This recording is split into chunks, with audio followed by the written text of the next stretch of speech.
हाय, कैसे हैं आप लोग? बैंक निफ्टी और निफ्टी का आज का मूवमेंट कैसा रहा और कल 30 अप्रैल को निफ्टी और बैंक निफ्टी का मूवमेंट कैसा रहेगा, इसके बारे में कुछ बातें कर लेते हैं। एक बात इंपॉर्टेंट ध्यान रखना, कल लास्ट डे है, तो कल मंथली कैंडल क्लोज हो जाएगा। So it is going to be a important day for price action. चलो स्क्रीन पे देखते हैं। स्क्रीन पे आपको दिख रहा होगा निफ्टी का डे चार्ट। पहले ट्रेंड की बात कर लेते हैं। कल तक वीडियो में मैं क्या बोल रहा था कि ये वाली जो कैंडल है, ठीक है, मैं आपको फिर से मार्क करके बता रहा हूं, ये वाली जो कैंडल है 13 अप्रैल की, इसका लो कितना है 23,555। अगर निफ्टी का चार्ट जब तक इस पॉइंट मतलब 23,555 के नीचे नहीं जा रहा है तो हम बाय ऑन डिप ही करेंगे। मतलब हम अगर शॉर्ट नहीं कर लॉन्ग नहीं कर रहे हैं तो शॉर्ट भी नहीं करेंगे, क्योंकि प्राइमरी ट्रेंड अभी क्या है, अपसाइड पे। आज के कैंडल के हिसाब से अब हम ये जो हमारा स्टॉप रखा हुआ है हमने बाय ऑन डिप का, मतलब जो हमारा प्राइमरी ट्रेंड है उसको हमने ऊपर शिफ्ट कर दिया। मतलब अब 24 अप्रैल का कैंडल का लो क्या है, दैट इज 23,814। जब तक निफ्टी इस प्राइस के नीचे क्लोज नहीं करती है तब तक निफ्टी पे डे ट्रेंड पॉजिटिव है। मतलब हम सिर्फ लॉन्ग का ट्रेड लेने की कोशिश करेंगे और हमारा जो बायस रहेगा as per the price action वो लॉन्ग साइड में रहेगा, ठीक है ना। इसका रीजन मैं आपको बताता हूं। देखो यहां पे क्या था, लोअर लो हायर हाई। अभी यहां पे जो पोजीशन, यहां पे जो ये 24 अप्रैल की कैंडल में लो बना और यहां से जो पोजीशन बन रहा है वो दिखा रहा है यहां पे जो लो बना, मतलब ये लो इस लो से नीचे है।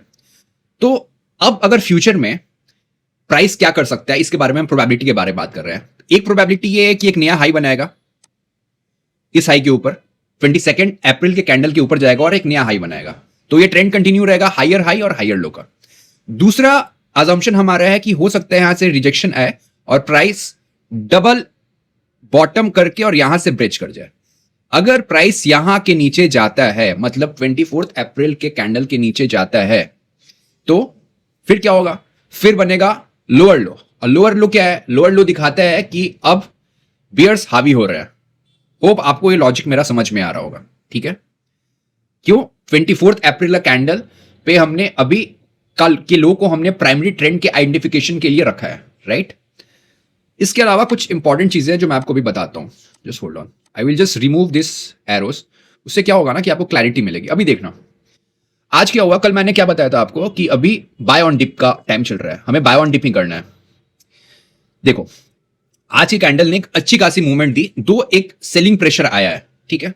अभी हम अंडरस्टैंड कर सकते हैं कि ये सेलिंग प्रेशर क्यों आया होगा। न्यूज का नहीं, न्यूज को हम साइड में रखेंगे, ठीक है ना। हम सिर्फ प्राइस एक्शन के हिसाब से बात करेंगे। सबसे पहले देखो 23 अप्रैल को ना एक 200 पॉइंट की गैप डाउन हुआ था 23 अप्रैल को, ठीक है।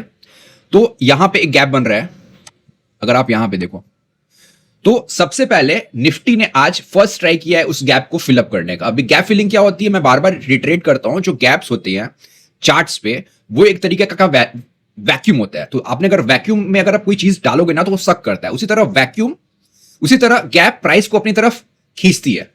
और दूसरी वे में आप समझो ये एक रेसिस्टेंस की तरह भी काम करता है, ठीक है। तो आज निफ्टी में बुल्स ने पहला ट्राई मारा है उस गैप को फिलअप करने का, और जिसपे एक रिजेक्शन आया है। पहला जो ट्राई था वो फेल हुआ है, ठीक है, उस गैप को फिलअप करने का। दूसरा इंपॉर्टेंट चीज समझना, यहां पे आपको 4 लाइंस दिख रही हैं, ठीक है ना। 2 लाइन प्राइस के ऊपर है और 2 लाइन प्राइस के नीचे है, ठीक है। अभी जो आप नीचे लाइन देख रहे हो ना वो है 20 EMA और दूसरी है 50 EMA। मतलब अप्रॉक्स हमारा जो प्राइस है ना वो 50 EMA के पास है, ठीक है। और जो ऊपर आप प्राइस देख रहे हो ना वो है 100 EMA और 200 EMA, ठीक है। तो अभी निफ्टी बुलिश है, ध्यान समझना, बुलिश है। बट मैं ऐसा नहीं कर सकता हूं कि यहां से 1000 पॉइंट ऊपर जाएगा, क्योंकि यहां पे अभी 2 इमीडिएट रेसिस्टेंस दिख रहा है। पहला रेसिस्टेंस क्या है, पहला रेसिस्टेंस है ये जो 23 अप्रैल को गैप डाउन हुआ था, वो गैप, मतलब उसके लिए कहां जाना पड़ेगा, वो आता है आपको 24,400 का एक पहला रेसिस्टेंस है। रेसिस्टेंस क्यों है, ड्यू टू द गैप। और दूसरा रेसिस्टेंस क्या है, दूसरा रेसिस्टेंस है ये दोनों EMS। अगर प्राइस EMS के नीचे है तो वो एक रेसिस्टेंस की तरह काम करता है, ठीक है। ये आपको शायद पता होगा, ठीक है ना। और ये दोनों EMS कहां आ रहा है, 24,600 और 700। मतलब 24,400 से 24,700 एक मल्टीपल रेसिस्टेंस जोन बन रहा है निफ्टी के लिए, ध्यान समझना, ठीक है। हमारा ट्रेंड क्या है, हमारा ट्रेंड बुलिश है, राइट। कोई शॉर्ट ट्रेड नहीं लेना है, क्योंकि प्राइस एक्शन डेली चार्ट पे लोअर लो और लोअर हाई बना रहा है। बट अभी दोनों रेसिस्टेंस क्लियर करना बाकी है, तभी एक बड़ी रैली आ सकती है निफ्टी में। ठीक है, होप आपको ये समझ में आ रहा होगा।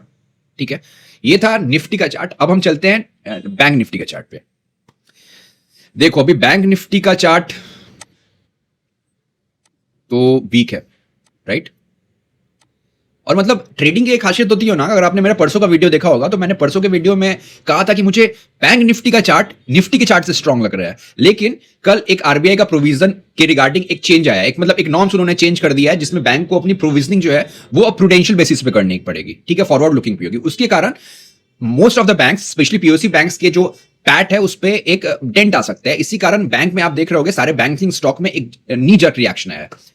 तो बैंकिंग में क्या हुआ कि बैंक में अभी मैं 13 अप्रैल का जो लो है विच इज 54,356, वही मेरा स्टॉप है। किस चीज के लिए? ट्रेंड आइडेंटिफिकेशन के लिए। जब तक बैंक निफ्टी का जो इंडेक्स है दैट इज अबव 54,356, कोई भी शॉर्ट ट्रेड नहीं लेना है।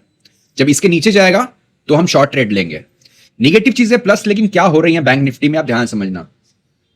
बैंक निफ्टी का चार्ट अब 20 EMA के भी नीचे चला गया और 15 EMS के भी नीचे चला गया है, और ऑलरेडी 100 EMA और 200 EMA भी प्राइस के अबव है। इसका अर्थ क्या हुआ? एक तो 4 EMS का रेसिस्टेंस मिल रहा है, प्लस आप देखो तो यहां भी 23 अप्रैल को एक गैप डाउन हुआ था, आपको ये दिखेगा यहां पे। ठीक है, एक अच्छा खासा गैप डाउन हुआ था यहां पे, तो वो प्राइस भी फिलअप नहीं हुई है। मोटा मोटा ये है कि चारों EMI का रेसिस्टेंस आ गया और ये जो गैप अनफिल्ड है उसका भी रेसिस्टेंस आ गया। तो एक तो बैंक निफ्टी, दो ट्रेंड पॉजिटिव है, बट इसको अभी मतलब ऊपर जाना बहुत मुश्किल लग रहा है। मतलब we will not try to do any kind of trading here, rather we will sit on the sideways. ठीक है, ये हो गया बैंक निफ्टी का चार्ट। कल के वीडियो में मैंने आपको क्या बताया था कि निफ्टी और बैंक निफ्टी मतलब खुद के इंडेक्स नहीं है, इनका एक वेटेज दिया हुआ है। मतलब कुछ स्टॉक्स हैं जो हेवी वेट्स है और उन्हीं का वेटेज जो है उसी के हिसाब से निफ्टी और बैंक निफ्टी रन करता है। तो हम एक छोटा सा, कल ही मैंने बताया था, आज भी हम थोड़ा देख लेते हैं ट्रेंड कैसा है, जो बेसिक स्टॉक्स है उनका ट्रेंड कैसा है। तो देखो अभी मैं ये हटा देता हूं। ये कौन है? एचडीएफसी का शेयर है। एचडीएफसी का जो शेयर है उसमें प्राइमरी ट्रेंड पॉजिटिव है, दो अभी डाउन साइड चल रहा है। रिलायंस क्लियर अभी अपसाइड चल रहा है, मतलब ये निगेटिव ट्रेंड तो है नहीं इसमें। आईसीआईसी बैंक में निगेटिव चल रहा है, बट समझना अभी बहुत इंपॉर्टेंट लेवल के नजदीक आ चुका है। ये जो जोन है, ये जोन, ठीक है ना, गैप फिलिंग भी हो जाएगी और अपने प्रीवियस रेसिस्टेंस के पार्ट्स भी है। गैप कौन सा है? ये गैप है, ठीक है, और रेसिस्टेंस कौन सा है? ये, ठीक है। तो यहां भी बहुत ज्यादा डाउनसाइड नहीं रखा है आईसीआईसी बैंक में। तीसरा स्टॉक है भारतीय एयरटेल। मुझे सारे स्टॉक्स में भारतीय एयरटेल का स्टॉक्स बहुत अच्छा लगता है हेवी वेट्स में। ये डे चार्ट पे क्लियर अप ट्रेंड में, क्लियर अप ट्रेंड में और क्लासिकल हायर हाई और हायर लो पैटर्न बना रही है। एलटी लार्सन एंड टर्बो का चार्ट भी अप ट्रेंड में है, क्लियर आपको दिख रहा होगा। एसबीआईएन का चार्ट दो अभी आज फॉल हुआ, कल फॉल हुआ था, बट मेक नो मिस्टेक ये अभी क्लियर अप ट्रेंड में है। आप चार्ट पे देख सकते हो कि मैंने जिगजैग पैटर्न ही बनाया हुआ है, आपसे पता चल रहा होगा कि प्राइस एकदम हायर हाई हायर लोज बना रहा है। आईटीसी का चार्ट दो आज पॉजिटिव है, बट ये डाउन ट्रेंड में है। And Kotak Mahindra bank it is in clear upside, यहां पे दिख रहा होगा आपको। मतलब डे चार्ट पे इसने हायर हाई हाई लो का पैटर्न बनाया हुआ है। तो ये था सारे जो मेजर कंपोनेंट है। ये जो कंपोनेंट अगर आप कैलकुलेट करो तो निफ्टी का ये अप्रॉक्स 50% कैरी करते हैं और बैंक निफ्टी का 70%। तो मोटा मोटा जो मुझे लग रहा है ना, निफ्टी में अपसाइड बहुत दिख नहीं रही है, लेकिन डाउनसाइड भी नहीं कर सकते हैं, ठीक है। और जो बैंक निफ्टी है, बैंक निफ्टी में दो ट्रेंड अपसाइड का है, बट इतने सारे रेसिस्टेंस बने हुए हैं ना डे चार्ट पे कि अभी कोई ट्रेड लेने का मतलब नहीं है। मतलब रेसिस्टेंस पे कौन ट्रेड लेता है यार? अनलेस अनटिल उसमें कोई ब्रेकआउट हो जाए या कोई पैटर्न बने तब हम ट्रेड लेंगे ना। तो अभी मुझे लगता है ना, 1 से 2 दिन का टाइम निफ्टी और बैंक निफ्टी के लिए बहुत क्रूशियल होने वाला है।